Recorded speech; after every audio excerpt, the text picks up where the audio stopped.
Okay, Brad with ACI Distributors again. We've calibrated our machine. We're about 52 pounds the acre. We have a mixture of forage soybeans, Paradovic sunflowers, foxtail millet, and some sorghum. So we have multiple sizes of seeds. We also have different depths requirements for these seeds. But because it's in a mix, they're all going in the ground at the same time at the same depth. So we've got to pull a good compromise between depth here. And we have two primary settings for depth control. On the back of the machine, your press wheels, there's a pin with 3 holes here for different depth settings. There's a sticker that says 1/2 inch, 1 inch, 2 inch. These are just guides. They do not mean that's how deep you're going to go. Every field, every ground, every soil, bit of moisture, all makes a determination of how deep you're going. So your drill needs to be set up for that day, that field. Generally speaking, once you have it set up, you're pretty good to go. But this does not guarantee the depth in which you're going to set at. So with the soybeans and the sunflowers, they need to be a little deeper than the other 2 seeds. We're going to start off at the 1/2 inch depth. Our other adjustment is top link. We shorten the top link. We rock the front of the machine down, which means our planting coulters will go deeper. If we want to go a little shallower, we extend the top link, rocks the machine back, brings us up a little shallower.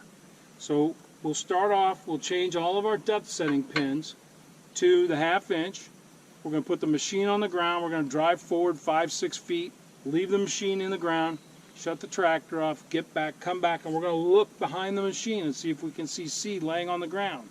If we can, clearly we're not deep enough. Basically, you have a weight transfer system. This pin that we're adjusting limits how far this bracket comes down and impacts that pin, which transfers weight to your press wheel. Your press wheel is going to close your seeding slit up to a certain degree, but more importantly, it's going to improve your seed to soil contact, help your germination, and get it coming up. So basically, this is just a weight transfer mechanism. From a geometry standpoint, allows the machine to drop further in the ground or raise off the ground while your press wheel remains at the same location or riding on top of the ground. So we're going to change these pins. Nothing more than pull the pin, take your pin out. We're going to move it up forward to the 1/2 inch setting. Whoop.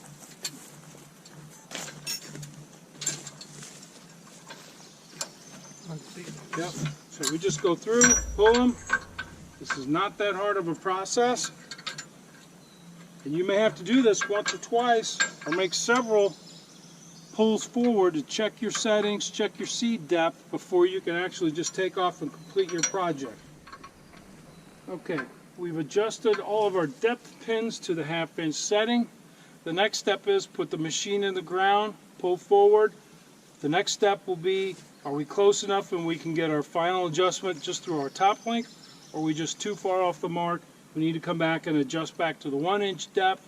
We'll pull forward, check that seeding arrangement, and then again we'll finish off with the top link to get our fine adjustment.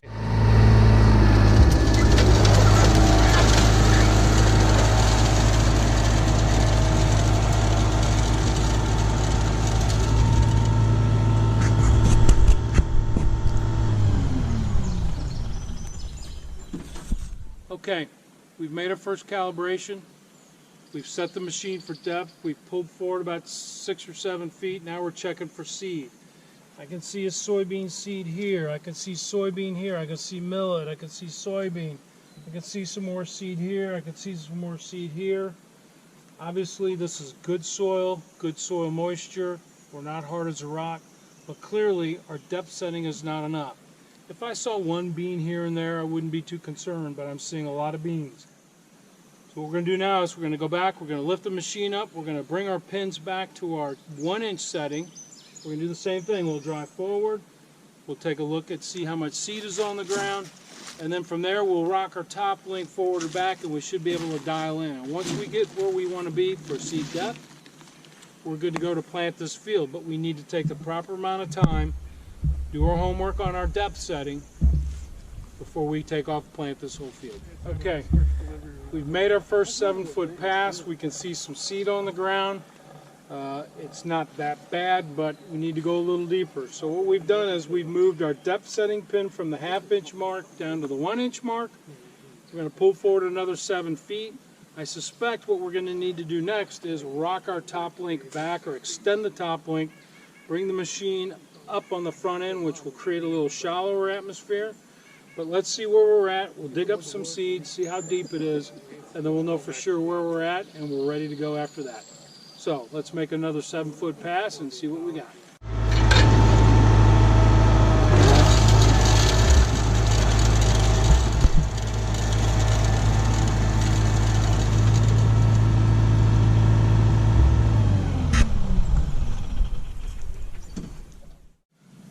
Okay, we've just made our second 7-8 foot pass here. We're off, we're inspecting the ground where we've planted.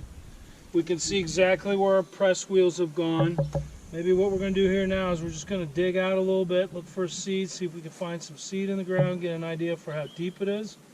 There's some seed right there. Yep, we're about 1 inch deep. Considering we've got some smaller seeds, I'd like to go a little shallower.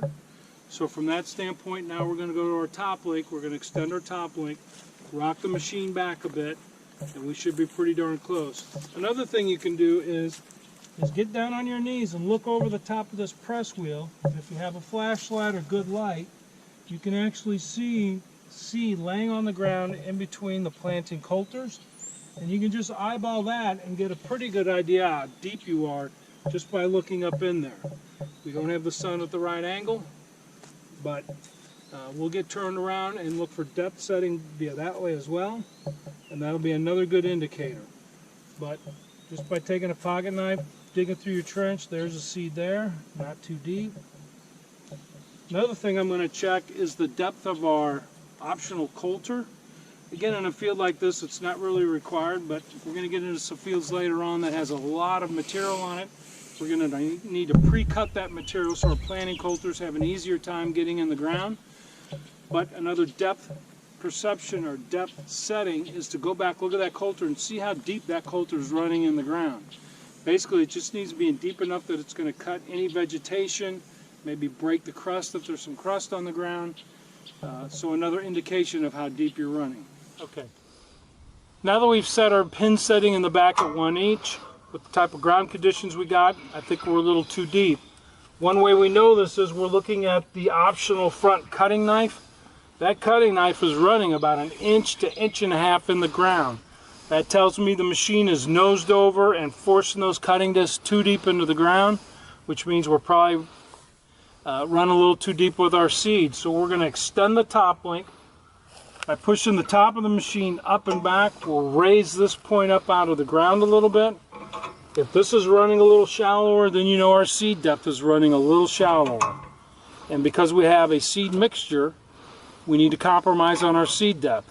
With our soybeans, sunflowers, foxtail millet, and sorghum, you know, we're going to shoot in this ground for around 1/2 to 3/4 of an inch deep. So we're adjusting the top link, rock the machine back. We're just going to jump on the tractor. I think we're pretty good there. We'll make one more 7-foot pass. We might make one more adjustment on the top link, and then we're good to go. Okay, before we get started planting, we want to point out that this Genesis 5 is equipped with the optional fixed cutters, knife cutters. What this is designed to do is to chop up or chop through the vegetation, fodder, and things that's left on the ground. In the particular field we're in, we have a little bit here, but for the most part, fairly open ground. This disc cutter is not really required for the field that we're in right now. We're going to go to some fields later on today that has a lot more vegetation. This will be an item required. But what we don't want is to run too deep in the ground. You can see some wear here. Somewhere along the line we got a little deep. We want to just get this where we're cutting through the vegetation and let the planting coulters do their job. Ground speed is another issue with these drills. Ground speed really is going to be related to the field conditions, soil conditions. Have you got rocks? Generally speaking, in rocky conditions, we did some property in southern Missouri that's very rocky. We ran 3.5 miles per hour. In good ground like this, we might run 4.5, 5 miles an hour. But honestly, I don't see the need to go any more than 5 miles an hour. If you're going to go high speeds with this machine, one, your coulters, disc cutters are not going to get a chance to reach the depth they want. They're going to want to tend to ride up on the ground. So your depth settings are going to be inaccurate. And two, it's just hard on the machine. We've spent a lot of money on seed. We spent a lot of money on the machine. We've spent money on our fields and our property. You know what? Let's just slow down, take the proper amount of time, get the seed in the ground the way we need to without being too hard on our